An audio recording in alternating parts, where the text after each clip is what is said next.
Hello, is it Karimnagar police station? Panjagutta కళ్ళు కాంపౌండేనా? Shut up, నేను STD మాట్లాడుతున్నా. ఏం పర్లేదు మాట్లాడండి, నేను లోకలే మాట్లాడుతున్నాను. ఎవడై నువ్వు? నేను ఎస్ఐ వేదవ్యాసం మాట్లాడుతున్నాను. నేను డిఎస్పీ చిదంబరాన్ని. డిఎస్పీ చిదంబరం? ఈ పేరు గల వల్ల మా డిస్ట్రిక్ట్ లో లేరే. అసలే పడరా నువ్వు? లేలే, దోసపాదుల చిదంబరాన్ని. ఇంతకీ మీరెవరు? దోసపాదుల చిదంబరం. హలో హలో, వీడెవడు లోపల కాలం ఎస్టీలోకి? వీడెవడు ఎస్టీడీ నుంచి లోకల్లోకి వచ్చినట్టున్నాడు. Hello hello hello. అవును, యువతలు మాట్లాడుతుంటే ఎవడో లైన్ కట్ చేసాడు కాదావా. Hello hello. వండర్ఫుల్, నా అభిమాన సంఘం వాళ్ళంతా వచ్చేసారు అనమాట. Very good. నార్మల్. చచ్చినోడు చచ్చినట్టు గోతులో పడి ఉండక ఇలా పబ్లిక్ గా తిరుగుతూ న్యూసెన్స్లు చేస్తావరా పీనుక? నేను పీనుగుని కాదు, ఏనుగుని కాదు. చంపేస్తాను రాయ్. నీ గురించి ఇంట్రడక్షన్ ఇచ్చుకోవడానికి ఇది టీవీ ఇంటర్వ్యూ కాదురా. ఆయన నా సర్వీస్ మొత్తంలో నా డిఐజీకే భయపడలేదురా, కానీ నీకు అనుక్షణం భయపడి చచ్చాను కదరా. ఇంకా వాడితో మాట్లాడు సార్. పట్టుకోండి. ఆగండి, నేను చావలేదు. సావపోతే నిజంగానే చంపేస్తా. సావకపోతే వారం రోజుల పాటు గుంటలో పూడ్చినా ఎలా బతుకున్నారా? అదే చిదంబర రహస్యం. ఏంటది? వాయుస్తంభన విద్య నేర్చుకొని ఊపిరి బెగపెట్టడం ద్వారా ప్రోగ్రాములు ఇచ్చి డబ్బు సంపాదించి నా కూతురు పెళ్లి చెయ్యాలనుకున్నాను. ఊపిరి బెగపెట్టి నిద్రపోవడం ప్రాక్టీస్ చేస్తూ ఉండగా నా భార్య నేను చచ్చాను అనుకొని మళ్ళీ బ్రతికేస్తానేమో అన్న టెన్షన్తో నన్ను పూడ్చిపెట్టింది. సమయానికి మీరంతా వచ్చి నన్ను కాపాడారు. ఓరి వేత, నీ వెనకాల ఇంత ఫ్లాష్ బ్యాక్ ఉందా? ఇంత అడావిడి చేసింది నీ కూతురు పెళ్లి కోసమా? అవును, కోటి విద్యలు కూటి కొరకే అంటారు, కానీ నాకు మాత్రం నా కూతురు పెళ్లి కోసం. వస్తాను. Thank you all. Post. Mounika అంటే మీరేనా? అవును. సంతకం పెట్టండి. Thank you.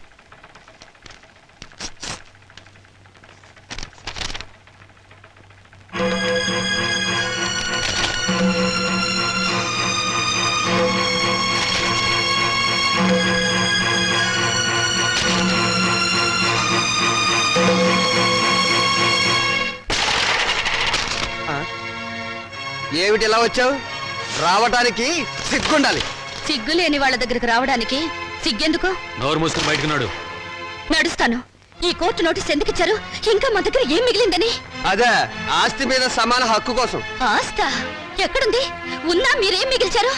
లేని అప్పులు చూపించి మొత్తం దిగి మింగారుగా. మిగిల్చాం కాబట్టే కోర్టుకెక్కాం. మాకు మిగిలింది గౌరవనీయులైన నాన్నగారు. ఆయనే మాకు ఆస్తి, ఆస్తిలో మాకు వాటా ఉంది. మనుషులు ఆత్మీయులు అవుతారు కానీ ఆస్తులు కారు. ఎందుకు కారు?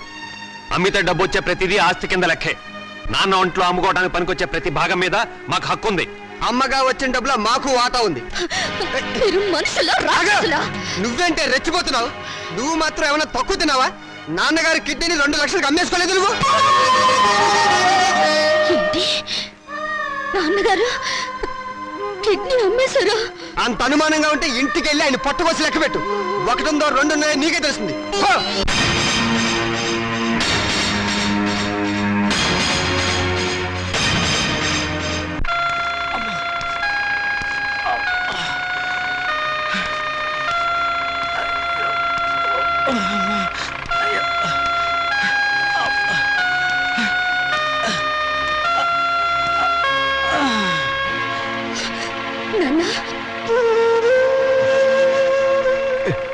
ఏంటమ్మా? ఇప్పుడు నువ్వు ఎక్కడి నుంచి వస్తున్నావు నాన్న? చెప్పానుగా, ఊరెళ్ళొస్తానని. కోరుకున్న మనశ్శాంతి దొరికిందా నాన్న?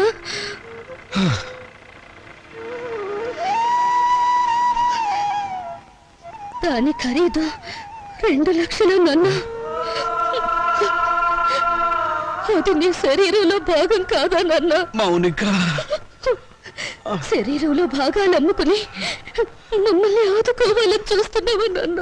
ఆ దుర్మార్గులకు నా మనసును తాకట్టు పెట్టి దరిద్రుడైన వాడిని. మీ అమ్మ దగ్గరికి ఎంత తొందరగా వెళ్ళిపోవాలని ఆశలతో ఉన్నవాడిని. అన్యాయం చేసిన ఆడపిల్లలను ఆదుకోవటానికి నా రక్త మాంసాలు అమ్ముకోవడం తప్ప ఏమీ చేయలేని వాడిని. అంతకంటే నేనేం చేయగలనమ్మా? ఇప్పుడు నీ కొడుకుల కోర్టుకెక్కింది. ఆ రక్త మాంసాల కోసమే నాన్న. నిజమ్మా అంత నీచాన్ని కూడా కట్టారా దుర్మార్గులు? వాళ్ళని వదిలిపెట్టకూడదమ్మా, వాళ్ళంతా చూడాలి వాళ్ళని.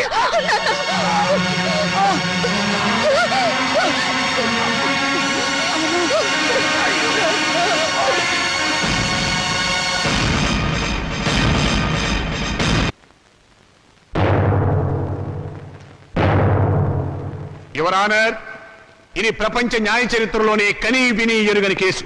ఇటువంటి కేసు ఇంతవరకు ఏ న్యాయస్థానం ముందుకు రాలేదు. నా క్లయింట్స్ రాజా కుమార్ల తరఫున వకాల్తా తీసుకున్న నేను ఈ కేసులో ప్రతివాదైనటువంటి మౌనికను కొన్ని ప్రశ్నలు వేయడానికి అనుమతించవలసిందిగా కోర్టు వారిని వేడుకుంటున్నాను. Yes granted. మౌనిక, మౌనిక, మౌనిక.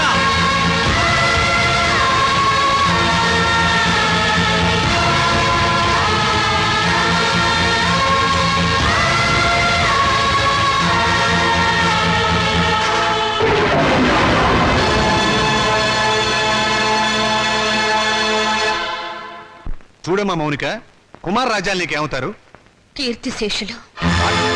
తెలుగు రాదా? చచ్చిపోయిన వాళ్ళు. చూశారా చూశారా, ఈ అహంకారంతోనే ఈ మౌనిక సంవత్సరం క్రితం కోర్టుకెక్కింది. హిందూ వారసత్వ చట్టం 1956 ఏపీ యాక్ట్ సెక్షన్ 13A ప్రకారంగా తండ్రి సంపాదించిన ఆస్తిలో కొడుకులతో పాటు కూతుళ్లకు కూడా వాటా ఉందని కోర్టుకెక్కి పోరాడి గెలిచింది. ప్రస్తుత విషయానికి వస్తే నా క్లయింట్స్ తండ్రి రామచంద్రయ్య గారు తన మూత్రపిండాల్ని 2 లక్షల రూపాయలకు అమ్ముకున్నాడు. ఆనాడు న్యాయం, చట్టం, వారసత్వం అంటూ పోరాడి తన ఆశక్కును గెలుచుకున్న ఈ మౌనిక తన తండ్రి మూత్రపిండాలమ్మి సంపాదించిన 2 లక్షల రూపాయలు తండ్రి ఆస్తేనని, తనతో పాటుగా తన అన్నలు కూడా దాంట్లో వాటా పంచాలి అన్న ఇంగిత జ్ఞానం లేకుండా వాళ్ళని మోసం చేసే డబ్బు మొత్తం కాజేసింది. మూత్రపిండం ఆస్తి కాదు, శరీరంలో ఒక భాగం. అదే అదే యువర్ ఆనర్, అది శరీరంలో ఒక భాగమే అయినా అమ్మినప్పుడు డబ్బు వస్తే అది ఆస్తి కింద లెక్క. నా క్లయింట్స్ అండి రామచంద్రయ్య శరీరం ఎవరిది? నా క్లయింట్స్ తాత నాయనమ్మలది. వాళ్ళు జన్మనివ్వబట్టే కదా ఈ రామచంద్రయ్య అనే వ్యక్తి భూమి మీదకి వచ్చింది. అంటే రామచంద్రయ్య శరీరం వాళ్ళ తాతగారిది అన్నమాట. మరి తాతగారిచ్చిన ఆస్తిని పంచుకునే హక్కు ఉన్నప్పుడు ఆయన జీవం పోసిన శరీరాన్ని పంచుకుంటే తప్పేమిటి?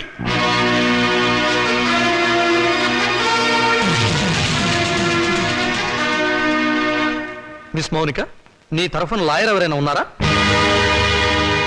లేరు. అక్కర్లేదు. వాస్తవాలు చెప్పడానికి లాయర్ ఎందుకు? మీరే అన్నారుగా మూత్రపిండాలు ఆస్తులు కావని. అమ్మితే డబ్బు వచ్చేది ఏదైనా సరే ఆస్తి కింద లెక్కే. కళ్ళు, చెవులు, గుండె, నెత్తురు వీటన్నిటికి అమ్మినందుకు రేటు ఉంది. ఇవన్నీ ఆస్తి కదా యువర్ ఆనర్. లాయర్ గారు మీరు కరెక్టే. మీ గుమస్తాకు మీరు జీతం ఎంత ఇస్తారు? 1000 రూపాయలు. ఎందుకు? నాకు సర్వీస్ చేసినందుకు. మీకు సర్వీస్ చేసిన మీ గుమస్తాకి మీరు 1000 రూపాయలు ఇస్తుంటే మమ్మల్ని కని పెంచి పెద్ద చేసినందుకు మా అమ్మకు నాన్నకు మేమేమిస్తే మాత్రం రుణం తీర్చుకోగలం? కనీ పెంచడం కూలి కింద రాదు. ఎందుకు రాదు? తల్లిదండ్రులు వాళ్ళ కామం తీర్చుకోవడానికి ఏకమవుతారు. ఏకమైనప్పుడు మేమెందుకు పుట్టాలి? అది సుశీధర్మం. ధర్మం కాదు, శ్రమ. తల్లిదండ్రులు పిల్లల్ని పుట్టించే యంత్రాలనుకుంటే ఆ యంత్రాలు పడిన శ్రమకు కూలి ఇవ్వాలి. వీళ్ళిచ్చారా? పని చేసే యంత్రానికైనా శక్తి, విశ్రాంతి కావాలి. మీ క్లయింట్స్ యంత్రాల బ్రతికి నా తల్లిదండ్రులకు అవి ఇచ్చారా? అసలు వాళ్ళని మనుషుల్లో చూసారా? అడగండి యువరానా. వీళ్ళను పుట్టించినందుకు కూలి ఇవ్వాలి.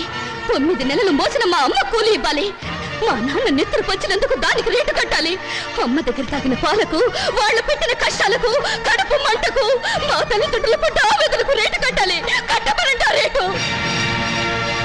శంకర్రావు గారు, మీ సమాధానం ఏమిటి? ఈ వాదనకి అర్థం లేదు యువర్ ఆనర్. ఉంది, అర్థం ఉంది యువరానా. నా తల్లిదండ్రులకు కూలి ఇవ్వమని మీరు జడ్జిమెంట్ చెప్తే వాళ్ళమ్మ కూడా కూలి కోసం కోర్టుకెక్కుతుందని ఆయనకు భయం. Silence, silence. యువర్ ఆనర్, మీరు ప్రతివాదిని మందలించాలి.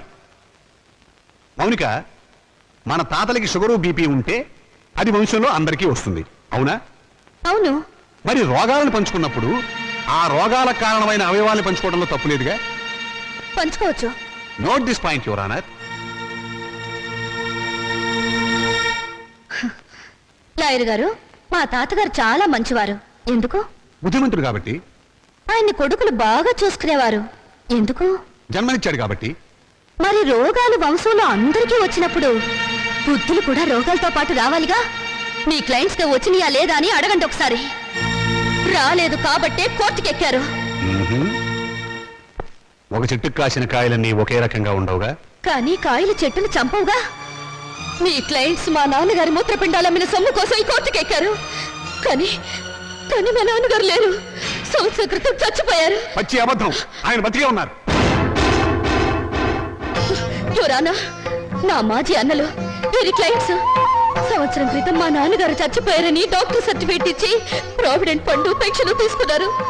ఈ డెత్ సర్టిఫికేట్ వాళ్ళు ఇచ్చిందే యువరానా. చూడండి, ఎప్పుడో చచ్చిపోయిన మా నాన్నగారు ఇప్పుడు ఎలా వచ్చారు?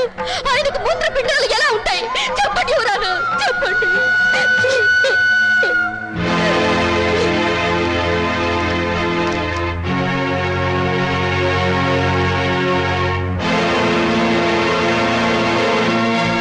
అవును, రామచంద్ర చచ్చిపోయాడు కదండి.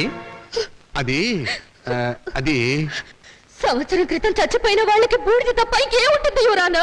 నేను చావలేదు, బతికే ఉన్నాను.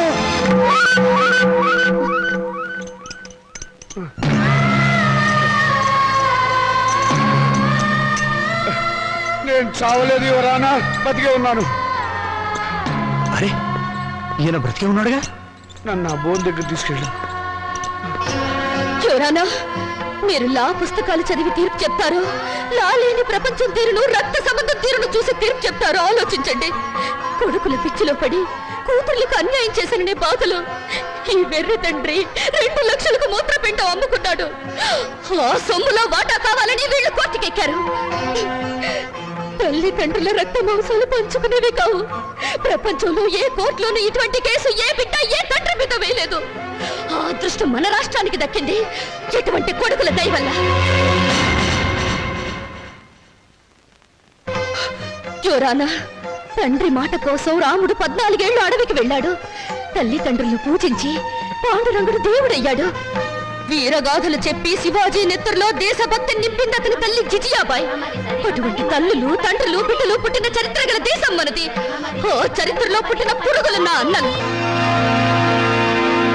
శిబి చక్రవర్తి కర్ణుడు వాళ్ళ శరీరాలను కోసి దానం చేస్తే కన్న వాళ్ళను కోసి పెళ్ళాలతో పలా వండించుకుని తినాలనే పుర్రెలు వీళ్ళవి. అందుకే రక్త మాంసాల కోసం కోర్టుకెక్కారు. కుక్క మాంసం తినదు, కానీ మనిషి మాంసం కోసం, కన్న వాళ్ళ మాంసం కోసం ముందుకొచ్చారు. నాగరికతకు పట్టిన చెడ పురుగులు బిడ్డ. ఇటువంటి వాళ్ళను క్షమించి వదలకూడదు యువరానా. చెప్పండి మీ జడ్జిమెంట్. దేశ జనాభా పెరగకుండా ఆపరేషన్లు చేయించడం కాదు, ఇటువంటి మాతృహంతకులు, పితృహంతకులు దేశంలో పెరగకుండా కొత్త ఆపరేషన్లు కనిపెట్టమని సైంటిస్టులకు చెప్పండి యువరానా, చెప్పండి.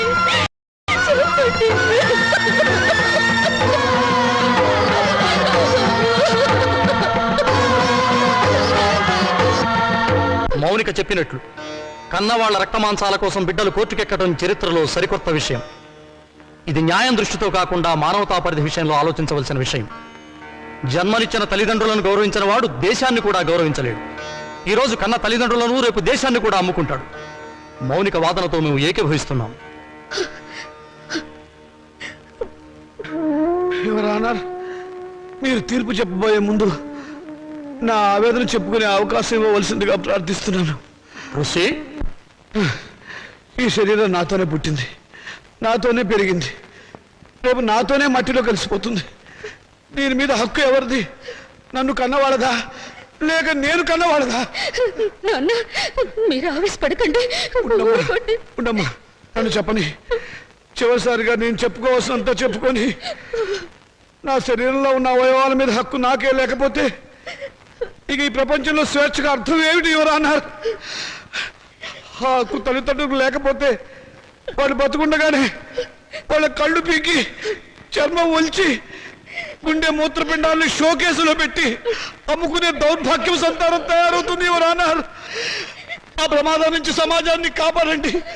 రక్త మాంసాల విలువల్ని రక్షించండి. కన్నబిడ్డలే కసావాళ్ళు కాకుండా చూడండి యువరానర్, చూడండి.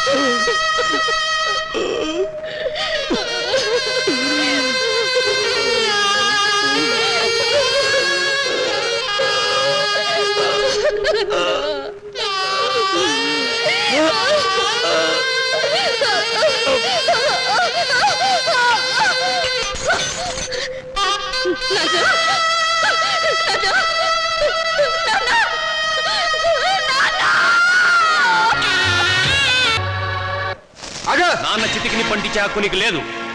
ఎందుకు లేదు? ఆడదానికి ఆస్తుల హక్కు ఉండొచ్చావు కానీ చిత్రంటే ఇచ్చే హక్కు లేదు. సాంప్రదాయం ఒప్పుకోదు, ఆచారాలు అంగీకరించవు.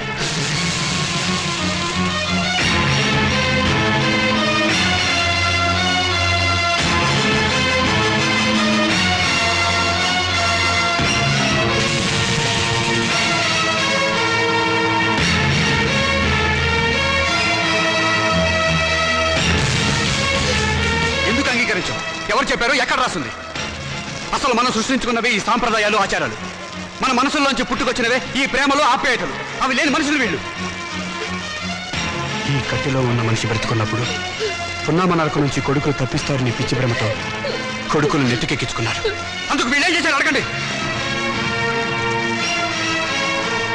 బ్రతుకుండగానే చంపారు, స్వార్థంతో పురుగులా చూశారు, ఎంగిలి విస్తరాకుల వీటిలోకి నెట్టారు. వీళ్ళు ఈ రోజు కొరువు పెట్టి శ్రాద్ధ కర్మలు నిర్వర్తించినా ఆయన ఆత్మకు శాంతి చేకూరదు.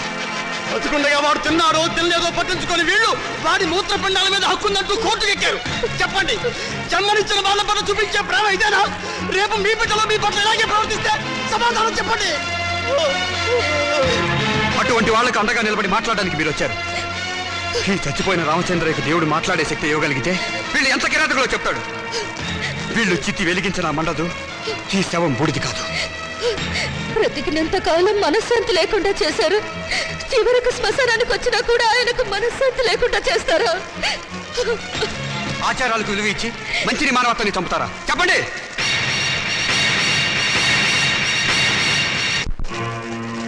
చిచ్చి, వీళ్ళెంత వెదవలని మాకు తెలియదు. ఇంకా చూస్తారని సిగ్గు లేకుండా వెళ్ళండి. మేము వెళ్ళం. వీళ్ళ సంగతి ఏమిటి ఈరోజు తెలుస్తాం. ఏంటో తెలిసేది?